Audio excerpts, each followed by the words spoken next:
ولا تقولن لشیء، یہ بہت اہم واقعہ آ رہا ہے یہاں۔ اس واقعے میں حضور صلی اللہ علیہ وسلم سے ایک سہو ہو گیا تھا۔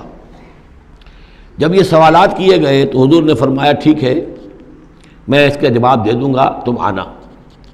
اور یہ کہ انشاءاللہ نہیں کہا، کل تم آنا میں تمہیں جواب دے دوں گا، انشاءاللہ نہیں کہا، سہو ہو گیا، غلطی ہو گئی۔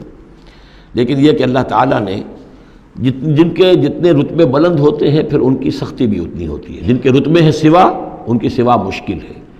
ہم عام طور پر یہ باتیں کہتے رہتے ہیں ہمارے لیے اللہ نے کیا گرفت کرنی ہے کہ ان کی کوئی حیثیت ہی نہیں، کوئی مقام ہی نہیں، لیکن یہ کہ جو بلند مقام والا ہو اور وہ بغیر انشاءاللہ کہہ دے کہ کل یہ ہو جائے گا اور انشاءاللہ نہ کہے تو اس پر پھر گرفت ہو گئی۔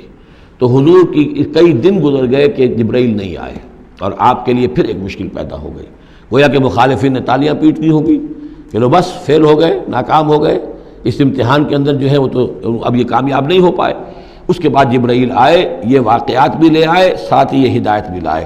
وَلَا تَقُولَنَّ لِشَيْءٍ إِنِّي فَاعِلٌ ذَلِكَ غَدًا، دیکھیے کبھی نہ یہ کہیے گا کہ یہ کام میں کل ضرور کر دوں گا، إِلَّا أَن يَشَاءَ اللَّهُ، مگر اس استثناء کے ساتھ اگر اللہ نے چاہا۔ یہ ہماری تہذیب کے، اب یوں سمجھیے کہ کچھ کلمات ہیں سماجی، ہمارے ثقافت کے، ان کے اندر جو ہے توحید کی روح جو ہے وہ کوٹ کوٹ کر بھری ہوئی ہے۔ کوئی اچھا منظر دیکھا، سبحان اللہ، یعنی یہ کہ اس منظر میں کچھ نہیں ہے، اصل میں حسن اللہ کا ہے۔ پھول دیکھا، سبحان اللہ، پھول کی تعریف نہیں کر رہے ہیں، اب بنانے والے کی تعریف ہے جس نے اتنا عمدہ پھول بنایا ہے۔ کوئی آپ کو کوئی تکلیف رفع ہوئی، کوئی ضرورت پوری ہوئی، الحمدللہ، بھوک لگی ہوئی تو کھانا کھایا، الحمدللہ، تعریف اللہ کے لیے ہے۔ کوئی چیز آپ اپنے گھر میں داخل ہوئے، منظر اچھا لگا، بچے کھیل رہے ہیں، بڑا اچھا ماحول ہے، کہیے ماشاءاللہ ماشاءاللہ، جو اللہ کو پسند ہے۔ یہ جو کچھ ہے وہ اللہ کی مشیت سے ہے، یہ کوئی میری صلاحیت سے، میری قوت سے تو نہیں ہے۔ اسی طرح سے کوئی کام کرنا، انشاءاللہ میں یہ کام کرنا تو چاہتا ہوں، ارادہ تو ہے، لیکن ظاہر بات ہے کہ اللہ تعالیٰ کی مشیت کے بغیر، اللہ کی مرضی اور اذن کے بغیر تو نہیں ہو سکتا۔ تو یہ بھی گویا کہ، اور یہ سارے کلمات اس صورت میں آپ کو مل جائیں گے، ماشاءاللہ، انشاءاللہ، اور اس سے پہلے ہم الحمدللہ سے شروع کر چکے ہیں۔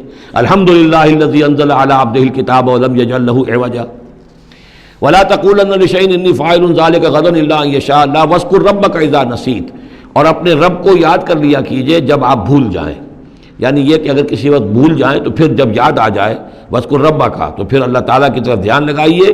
وقل عسیٰ ان یہدینی ربی لاقرب من ھذا رشدا، اور کہیے کہ ہو سکتا ہے کہ میرا رب اس معاملے میں اس سے بہتر راہ کی طرف میری رہنمائی کر دے، یعنی میں یہ کیوں کہوں کہ یہ کام میں کروں گا، ہو سکتا ہے اللہ تعالیٰ جو ہے اس سے بہتر کوئی صورتحال پیدا کر دے۔